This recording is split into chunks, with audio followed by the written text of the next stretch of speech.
इसके अलावा और भी काफ़ी। अस्सलाम वालेकुम। आज सऊदी अरब के अंदर 19 फरवरी 2025 को काफ़ी सारे पुराने लेबर कानून को ख़त्म कर दिया गया है और आज से नए कानून शुरू कर दिए गए हैं जो कि आपके सैलरी के बारे में, छुट्टी के बारे में, कॉन्ट्रैक्ट के बारे में, इसके अलावा और भी काफ़ी सारी चेंजिंग की गई है। इसके बारे में आपको बताऊंगा। और देखिए ये जो कानून है आज से ही शुरू हो चुका है। तो अगर आप सऊदी अरब के अंदर मौजूद हैं, काम करते हैं, तो ये जो सऊदी अरब के अंदर नया लेबर कानून लाया गया है आप लोगों के लिए, इसके बारे में आपको जानना बहुत ही ज़रूरी है। इसके अलावा जो लोग इस साल हज करना चाहते हैं, सऊदी अरब के अंदर ही मौजूद हैं, तो अभी कितने कितने रियाल का पैकेज आपको मिलेगा, 4 पैकेज यहाँ पर बताए गए हैं, इसके बारे में भी मैं आपको बताऊंगा। इसके अलावा जो लोग अपनी फैमिली को बुलाना चाहते हैं सऊदी अरब 1 साल के लिए, multiple entry family visit visa पर बुलाना चाहते हैं जो कि 365 दिन वाली होती है, जिसको बंद कर दिया गया था कुछ दिनों पहले, इसके बारे में भी आज लेटेस्ट जानकारी आई है। इसके अलावा भी काफ़ी सारी खबरें आई हैं। तो आपसे रिक्वेस्ट है वीडियो को शुरू से लेकर आखिर तक ज़रूर देखें और इस वीडियो को ज़रूर शेयर कीजिएगा अपने दोस्तों के साथ में। दोस्तों आज की एक सबसे बड़ी खबर आपके साथ में शेयर करना चाहूँगा। जैसा कि आपको मालूम है रमज़ान का महीना आने वाला है, तो Saudi ministry of Islamic affairs की तरफ से एक बहुत ही ज़रूरी जानकारी आई है। यहाँ पर सभी लोगों से कहा गया है कि रमज़ान के महीने में मस्जिद के अंदर इमाम का आप फ़ोटो नहीं क्लिक कर सकते और ना ही उसकी वीडियो बना सकते। इसके अलावा जो लोग वहाँ पर नमाज़ पढ़ रहे हैं, इबादत कर रहे हैं, उनका भी आप फ़ोटो क्लिक नहीं कर सकते और उनकी वीडियो नहीं बना सकते। ना ही मस्जिद के अंदर लाइव ब्रॉडकास्ट कर सकते हैं, क्योंकि काफ़ी लोग ऐसे होते हैं, आपने काफ़ी सारी इस तरह की वीडियो देखी भी होंगी सऊदी अरब के अंदर भी और बाकी दुनिया के अलग अलग कंट्री में, कि जब इमाम नमाज़ पढ़ा रहा होता है तो वहाँ पर कोई कैमरा लगा देते हैं और वो लाइव जो है चलता है या उसकी वीडियो जो है बना ली जाती है, या जो लोग वहाँ पर इबादत करते हैं उनके फ़ोटो क्लिक कर लेते हैं या उनकी वीडियो बना करके सोशल मीडिया पर अपलोड करते हैं। तो इससे मना किया गया है। तो इस चीज़ का ख्याल रखें। हमारे काफ़ी सारे गैर मुल्की भाई हैं जो कि मस्जिद में जाते हैं नमाज़ पढ़ने के लिए, इबादत करने के लिए। तो वहाँ पर जाने के बाद आपको ना ही तो कोई फ़ोटो क्लिक करना है और ना ही कोई वीडियो बनानी है और ना ही वहाँ पर लाइव ब्रॉडकास्ट करना है। इसके अलावा यहाँ पर यह भी कहा गया है, अगर कोई भी व्यक्ति मस्जिद के अंदर, मस्जिद के बाहर या आस पास मांगते हुए पकड़ा जाता है, क्योंकि ऐसा भी अक्सर यहाँ पर देखा गया है और आपने भी शायद देखा होगा, काफ़ी लोग क्या करते हैं कि लोगों से चंदा इकट्ठा कर लेते हैं कि हम जो है लोगों को इफ्तारी कराएंगे, इसके लिए पैसे जमा कर दो, या कोई और फंक्शन जो है करने के लिए पैसा जमा कर लिया जाता है। तो इस पर भी पाबंदी लगा दी गई है। तो देखिए यहाँ पर मैंने आपको जो ये खबर बताई है, इस खबर को बताने का एक बहुत बड़ा मकसद है, क्योंकि मैंने यहाँ पर काफ़ी पहले इस तरह से देखा है। काफ़ी लोग क्या करते हैं, क्योंकि किसी कैंप में आप रह रहे हैं, किसी बिल्डिंग में रहते हैं, तो लोग आपको जानते ही होंगे।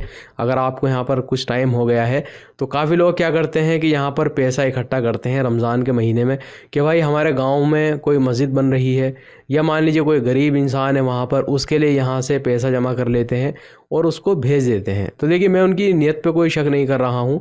वाकई में कोई मस्जिद बन रही होती है या किसी को मदद की ज़रूरत होती है तभी ये लोग इकट्ठा करते हैं, लेकिन सऊदी अरब के अंदर इस पर पाबंदी है। तो आप इस चीज़ का ख्याल रखें कि सऊदी अरब के अंदर आपको किसी भी किस्म का चंदा वगैरह इकट्ठा नहीं करना है, क्योंकि खबर में ये बताया गया है कि जो मस्जिद का इमाम है या जो स्टाफ है उसको ही ये काम दे दिया गया है। अगर वो मस्जिद के अंदर या मस्जिद के बाहर आसपास किसी को चंदा इकट्ठा करते हुए देखते हैं, भीख मांगते हुए देखते हैं, तो वो तुरंत अथॉरिटी को इन्फॉर्म कर देंगे।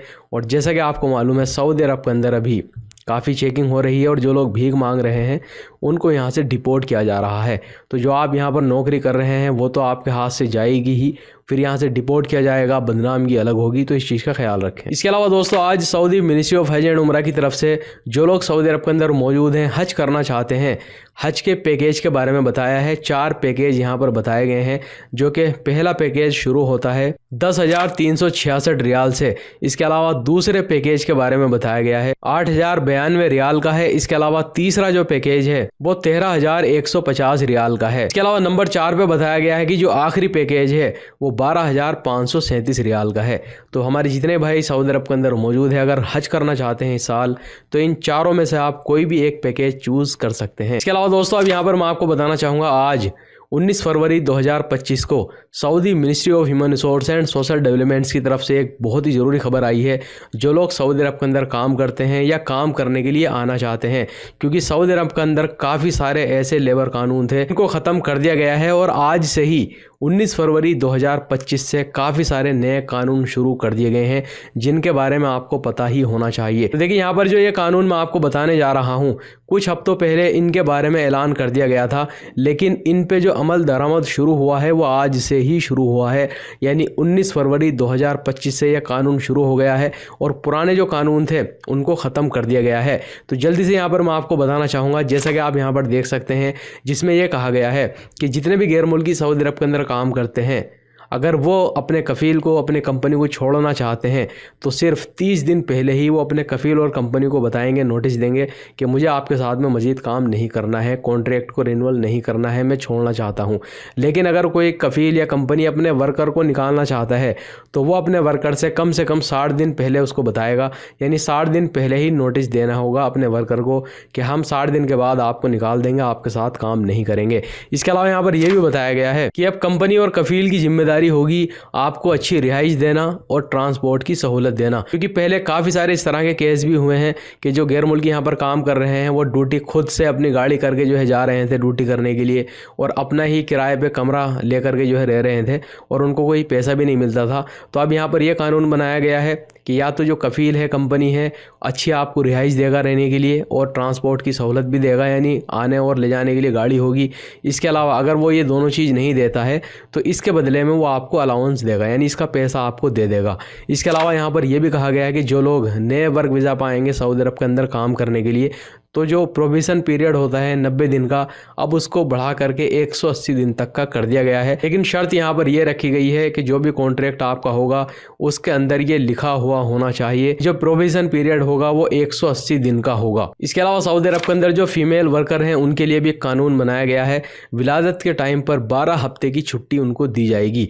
इसके अलावा यहाँ पर यह भी कहा गया है कि जो गैर मुल्की सऊदी अरब के अंदर छुट्टी के टाइम पर काम करेगा, क्योंकि अक्सर आपने देखा होगा कि सऊदी अरब के अंदर यानी छुट्टियां जो है आती हैं लेकिन उसमें जो है काम कराया जाता है कफ़ील और कंपनी की तरफ से। कुछ काम ऐसे होते हैं जो कि बंद ही नहीं हो सकते, वो जैसे रेस्टोरेंट का काम है, कोई दुकान है या कोई और काम है जहां पर ओवर टाइम कराया जा रहा है।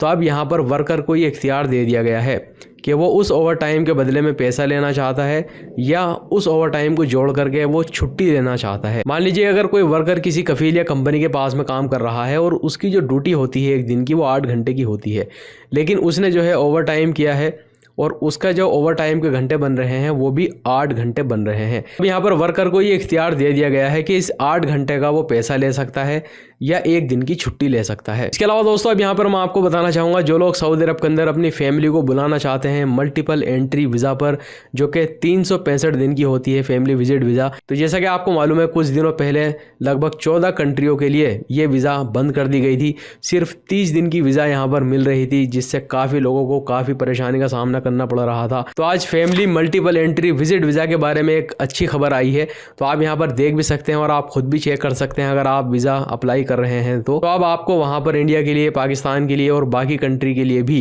365 दिन वाला ऑप्शन दिखाई देगा, जो कि मल्टीपल एंट्री वीज़ा है 1 साल के लिए।